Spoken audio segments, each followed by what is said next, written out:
किसी की छोटी छोटी हरकतें, उसका किसी से बात करना, उसके चलने का तरीका, मिलने जुलने का तरीका, उसके स्वभाव और उसके संस्कार को दिखा देता है। जैसे हमारे राहुल के। तो कैसी हो मेरी वाईटी की खूबसूरत खूबसूरत सहेलियों, आप सभी को राम राम, जय श्री कृष्णा, राधे राधे। कैसी हो आप सब? अच्छी होंगी, ये मैं आशा करती हूँ। तो चलिए हम कहानी को शुरू करते हैं। हाँ, कहानी शुरू करने से पहले आपको मालूम है ना क्या करना है। अगर कहानी पसंद आई तो लाइक, शेयर और सब्सक्राइब करना है। नहीं पसंद आई तो कमेंट सेक्शन में आकर लिखना है कि क्यों पसंद नहीं आई। और हाँ, पसंद आए तो भी कमेंट सेक्शन में ज़रूर बताना है कि आपको क्या पसंद आया। ठीक है, तो चलिए कहानी की शुरुआत करते हैं। एक कॉलोनी में दो परिवार रहते थे। दोनों ही के घर पास पास थे, लेकिन वैचारिकता काफ़ी दूर थी।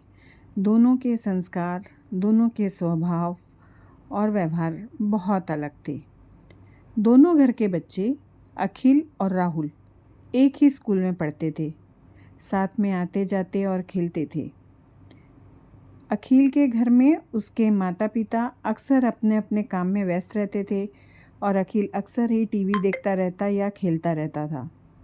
इसके विपरीत राहुल के माता पिता व्यस्तता के बीच भी अपने बच्चे से रोज रात को खाना खाते वक्त उसकी स्कूल की बातें पूछते, उसकी समस्याएं सुनते और आवश्यक हो तो अपनी सलाह भी देते थे। उसे सही गलत समझाते और आपस में हंसी मजाक करते रहते थे। यह अंतर दोनों बच्चों के व्यवहार में भी बिल्कुल साफ साफ दिखता था। एक दिन की बात है, दोनों बच्चे स्कूल से वापस आ रहे थे तो घर के पास उन्हें सड़क के किनारे एक गाय का बच्चा, मतलब बछड़ा, घायल अवस्था में दिखा। घायल मतलब उसको चोटें नहीं लगी थी, लेकिन उसे दर्द था, यह दिख रहा था। अखिल और राहुल दोनों ने उस बछड़े को देखा, लेकिन अखिल नज़रअंदाज करके अपने घर में चला गया, जबकि राहुल उस बछड़े के पास गया, उसको सहलाया और जानने की कोशिश की कि उस बच्चे को क्या तकलीफ़ है। जब राहुल को लगा कि उसे चोट लगी है तो वह वहाँ से उठा और अपने घर गया। वहाँ से अपनी माता से एक डब्बे में पानी और एक हाथ में रोटी लेकर आया। उसने उस बछड़े के सामने पानी रखा और अपने हाथों से रोटी के छोटे छोटे टुकड़े करके उस बच्चे को खिलाने लगा। उस बछड़े ने पहले रोटी खाई, पानी पिया और राहुल की तरफ थोड़ा प्यार से देखने लगा। राहुल उसके माथे को सहला रहा था, कभी उसकी पीठ को सहला रहा था। फिर राहुल को एहसास हुआ कि इसके पैर में भी दर्द है, इसे पैर में चोट लगी है। शायद किसी बाइक सवार से या फिर कार वाले से गलती से इसे कुछ लग गया है।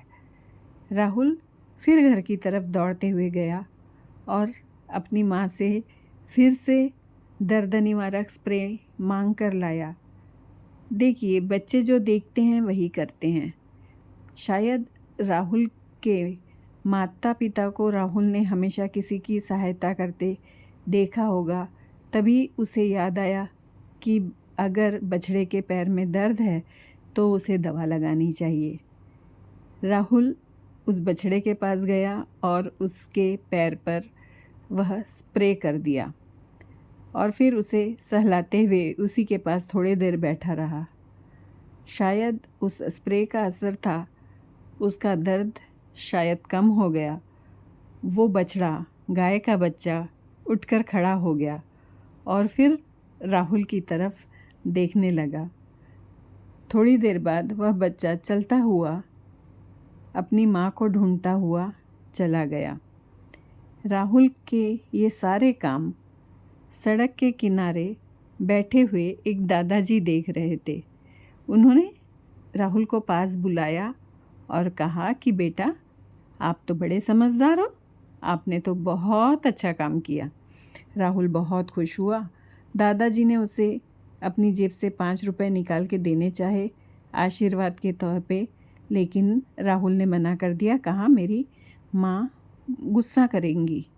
फिर यह सुनकर दादाजी बहुत खुश हुए और उसका हाथ पकड़कर उसके घर तक ले आए और उसके माता से कहा कि आपका बच्चा तो बहुत संस्कारी है, बहुत अच्छा है, आपने इसको बहुत अच्छे संस्कार दिए हैं।